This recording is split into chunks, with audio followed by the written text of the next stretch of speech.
Okay, let's get started. So, today what I've got for you is an ABA set of AHM FMC liners. Now these came out, well, there is a review of the FMC liner by AHM in the April 1963 model railroader. Now I've not seen it, and I don't know what they said about it, but they are much maligned, and as you can see here, it's mainly because, see that strange pilot right there, and the coupler protrudes from here. They don't have the drop steps on any of the access doors. But otherwise, after looking at it carefully, the detail is not bad. Now, as you can see, I've already stripped the paint off of this, and the B is a dummy, and there's another A. They work. This one is not run at the moment, but we're going to fix that. And what I want to do is start this series where we're going to disassemble these, and then we want to do something kind of unique with them. I want to make it so that this B unit can pick up power from the rails, and then using some wires with some little spade connectors, connects to both A units and distributes power to them, because these have a classic, there is a rear mounted motor, a really heavy one, and then they get power from the front truck. And to make it more reliable, I was thinking if we could share power between all three units and have this B unit just pick up power, we might have something kind of interesting on our hands. And so I'm not going to super detail it or anything. I am going to try a new painting system on it. I'm going to use this. If you can see this, this is what's called a contrast paint by Citadel Games Workshop. It is brand new. They just came out in June with this, so there's been a lot of excitement in the modeling world about these contrast paints, and I want to find out if the contrast paint will work on trains. So we're going to try that. And so I had to get some special thinner for the airbrush. Evidently contrast paints do not play well with any of our normal thinners. So we're going to try that. We'll go to the breadboard. We'll go to the breadboard later and make a wiring harness for this thing. And we'll probably do some LED lights in it. We're going to do a little milling on the shells we're going to get rid of this. We're going to get rid of this pilot, and we're going to probably, right now I'm thinking we're going to make a pilot out of metal. We're going to bend it from the tin that smoked oysters come in. That's our tentative plan for right now. And then we're going to put some KD couplers on it, and I'm thinking that we are going to have to mount them to the frame, and you'll see why in a little bit. But first of all, let's take a look at how this running set, how they operate. Now, they're a bit on the noisy side. They grind. That's part gear setup and part the fact when you see this motor, you'll know.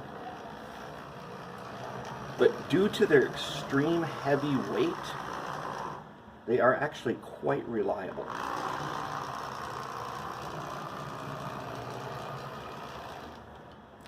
But there are some other features. There's some other neat things about this. Okay, now that we've seen it run a little bit, let's take it apart and see what we got. So as I said, I stripped the paint off this earlier, And so I'll tell you right now, if you're going to do something like this, alcohol does not strip the paint off them. What I used was Mean Green from Family Dollar. Mean Green is like a generic version of Simple Green.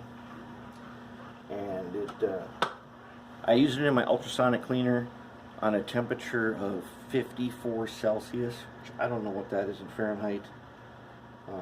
But it did a really good job in it, and there's like hardly any, you can't see any residue of paint on it. It just took it right off like nothing. But I tried stripping these before in pretty much everything else. Very hard work. The ultrasonic took care of this. Yeah, it was 5 minutes. Let it dry. Good to go. So, this is what we've got on the inside.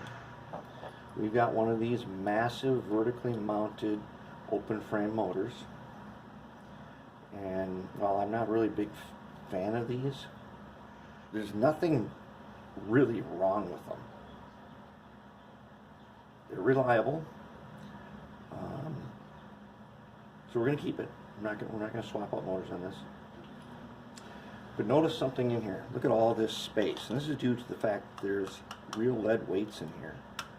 And you are left with this shell in here, a ton of space.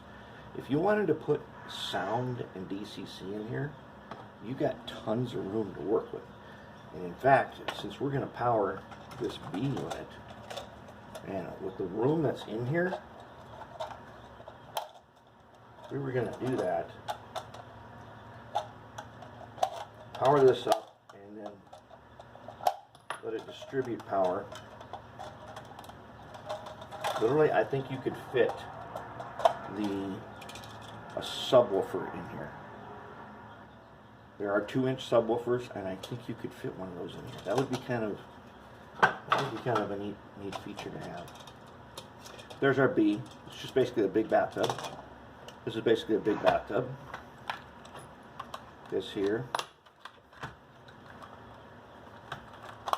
is a big bathtub. We're not going to mess around with the trucks other than we're going to remove the couplers. And that's what we got. So, let's go ahead and disassemble these. We'll get to the B unit later. I have salvaged a set of wheel sets from an AHM, a BL2, which has exactly the same setup as this. And I kind of wrecked that one. So these are going to be the wheel sets that we're going to use to get power on here. However, we're going to have to make one modification, because these do have 2 axles, or 2 of the wheels use traction tires. We got plenty of traction tires, and we can replace those. And I kind of like that in this setup. Those traction tires will give us some extra power. So we take out lead weights, and let's see what we got here. Now these have this system where they've got these just plain old flathead screws holding a metal cover. Don't lose the washer. Throw the metal cover over the bottom. And the wipers go to the axles. So what we want to do right now is we want to take, it probably doesn't matter, but we're going to take a picture so that we don't have to figure out later which way, you know, one of the wheels is insulated. And if I remember right, I think we're going to find that in the front, or where the motor sits, which is actually the back, I think we're going to find that one of those has a wiper on it. So this thing gets power from one on each side. Chances are we're going to add some wipers and try to get as much power as we can from all sides here. So we're going to take out this little brass screw here. Okay, wheels. Got the truck. It's got a spring in it. Okay, already there's a spring in there. What does that mean? That means we need to find a microfiber cloth, fold it up nicely.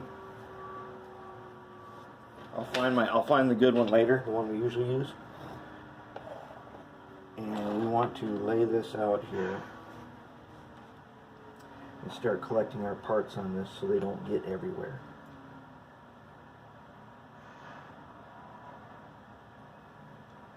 There's a little tiny spring. I'm guessing that that goes on the floor. It's gone forever. There's our truck. And there's a nut here for that big brass screw. Okay. And there's a little nut for part of. So you can see this. One of the screws on that truck is threaded, and one of them is like a wood screw. So that's something we want to remember when we're putting this back together. Okay, let's see what we got.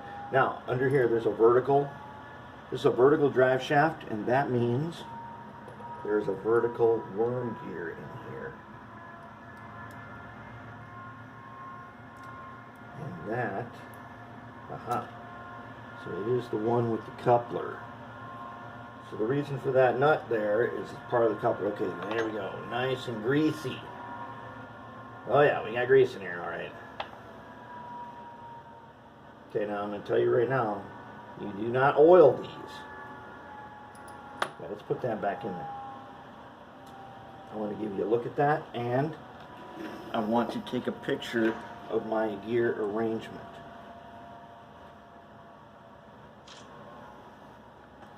Okay, so we got a picture of the gear arrangement. Now I want to show it to you. Now, if you can see, let's get a spotlight on that.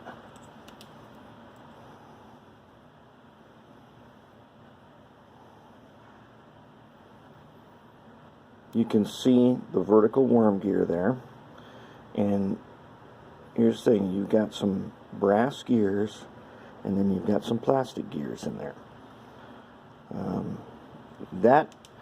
I personally don't like the mixing of metal and plastic gears, because if something is off, you get some very serious problems with the wearing of gears. And then you've got to go through the trouble of mocking up and building a replacement gear. It's not impossible to build replacement gears. We don't have to cut them and 3D printing them. That's just ridiculous. You just get a bag of RC gears and you match them to these shafts, and you build a new one out of the remote control. The gears guys get at the hobby store for their drones. These gears are not unique and special. They are pretty standard. As far as I've found, oh, what do we got here? A little tiny spring. That's for the coupler. Gears are not special. They have been made in standard sizes for a very long time. In fact, there are reference manuals that will tell you what the gears are for. Now, I don't know what this screw is for, but there's one in the other. There's a socket in the other locomotive for this vertical screw. And so I don't know what the purpose of that was. Now, this one did not have a light in it.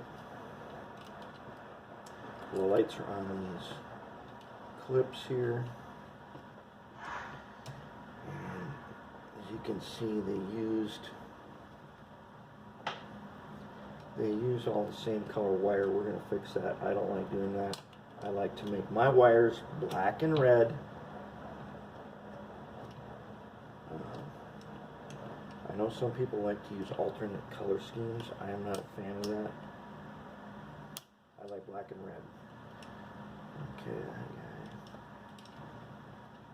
this front one has a hook on it, and we need to find a way to get him out.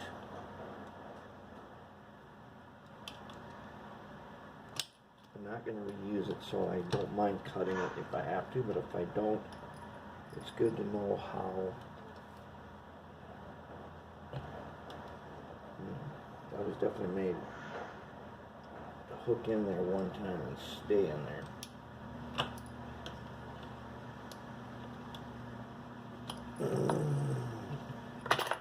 Alright, that is going to be a no-go. I'm not going to mess with it. I'm not using it, so it's gone. Okay. Now, removing the motor. There's a metal plate under the motor.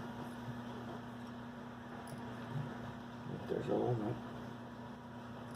There's a metal plate under the motor, and it's held in with these 4 screws.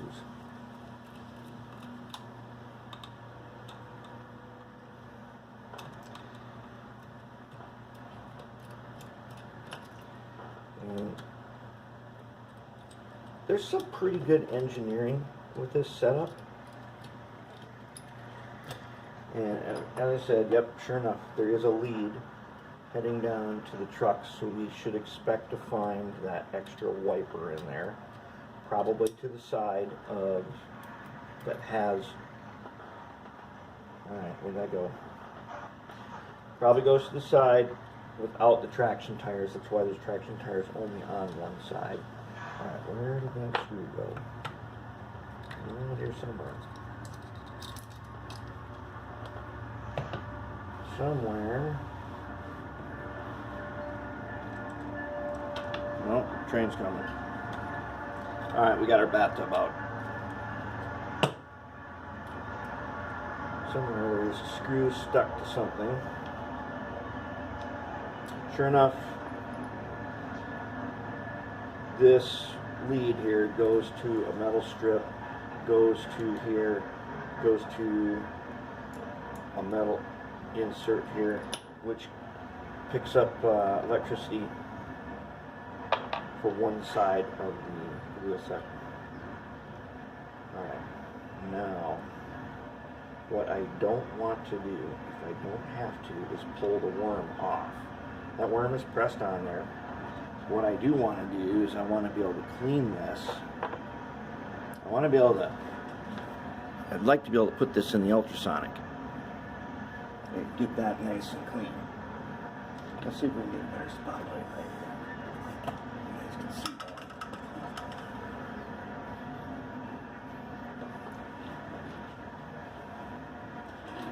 that. Alright.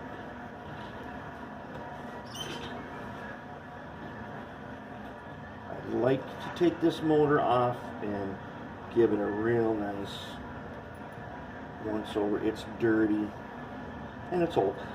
So I'm guessing based on the fact that this thing says Tempo on it,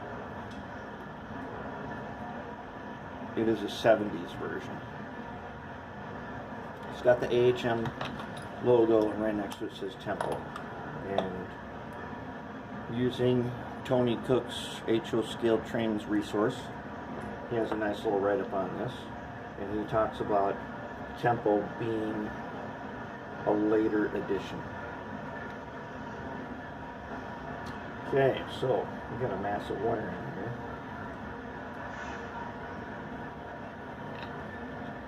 There's coupler side, back side. Let's just set that aside and think about it for a minute. Plus, we got to be on the lookout for that one extra motor mounting screw, which is around here. That's right. Let's do this guy.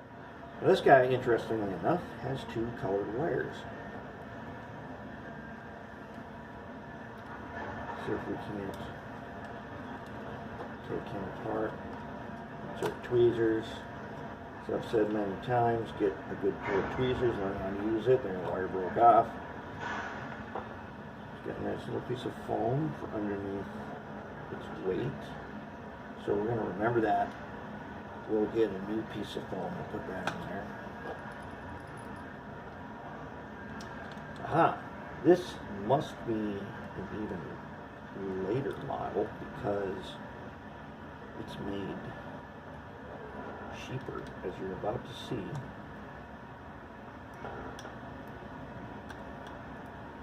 We're about to see something different on this one. Sure enough. So we have 2 different models here. This one has to be later because they have done something cheaper. I'm going to get a little screwdriver here. What they've done, that's not it.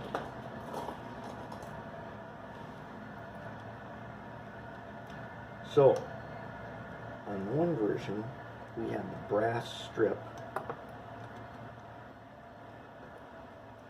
We have a brass strip there on the inside. I'm betting we're going to find out that this thing probably has an axle that's plastic like this.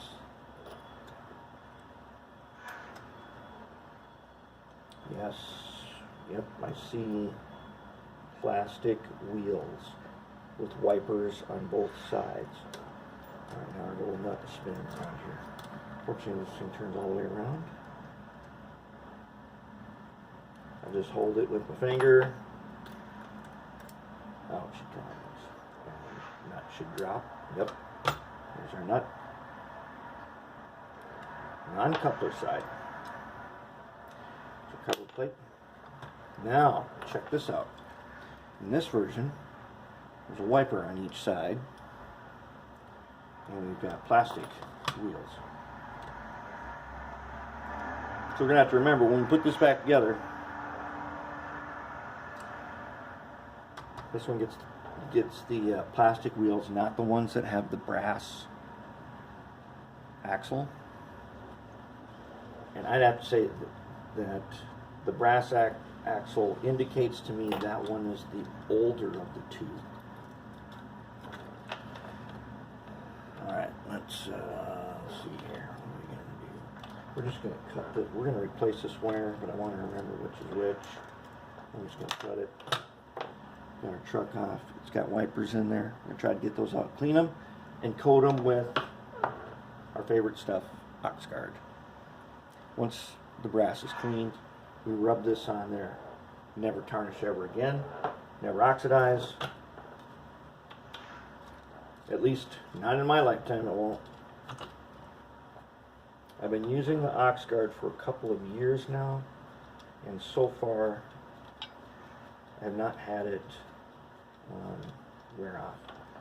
And I've coated tons of brass track with it, and in places where trains don't run, when I go back to test it, sure enough, the track is still good to go. That's why I love Oxguard. It should be in everybody's toolbox. It did at pretty much any hardware store. Okay, here's one with the nut again. This one time it's on the coupler. So, interesting enough, the screws with the nut all are on the rear side of the train. There's my nut. Should be dropping. Aha! There's the coupler and the spring. There's your nut. I know you got one. Yes, you do. I'm going to get it with tweezers. There's a nut right here. What I don't want to do is lose that when I'm cleaning it. There we go. Got it. Onto the fiber cloth so it doesn't disappear. Now, check this one out. So you can see here, all plastic and full of grease. When you see these metal covers, that should be an indication to you that these gears get packed in grease. Do not use oil on these. If you put oil on these, you are going to be in a world of hurt. And this one, oh, train coming.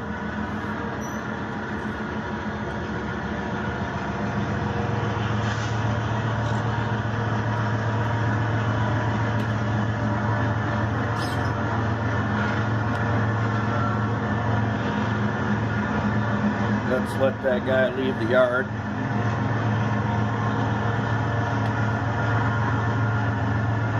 Take these guys out.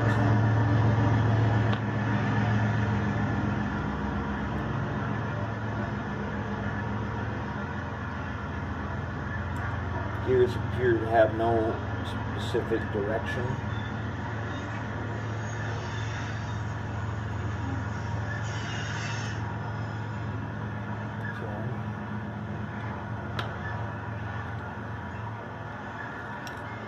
It. Now this one has got that plastic mounting. Remember, this one's got a metal plate on it.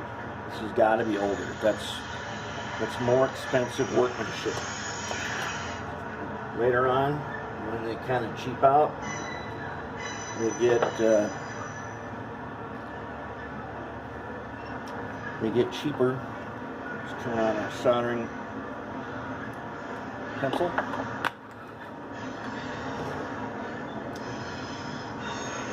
Later on, they cheap out and start doing things more with plastics. Okay, this is held on here. This is held on here by a rod. You want to poke that out. Find a poker. There we go. Yep. Rod right there. Let's pull that guy out. We don't want to lose him. Not that we don't have plenty of wire to replace them, but we want to keep them. And out she comes. Okay. So now, let's mark these.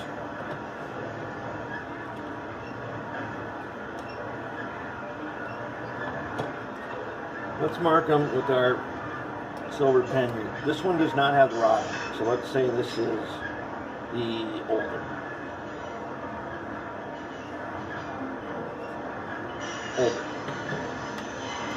Let's say that this one is the newer.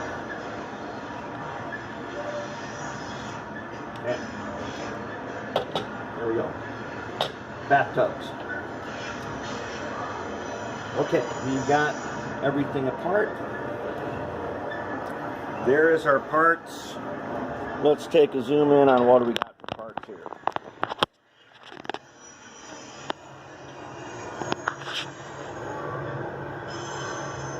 I have a special cloth that I normally use in this spot.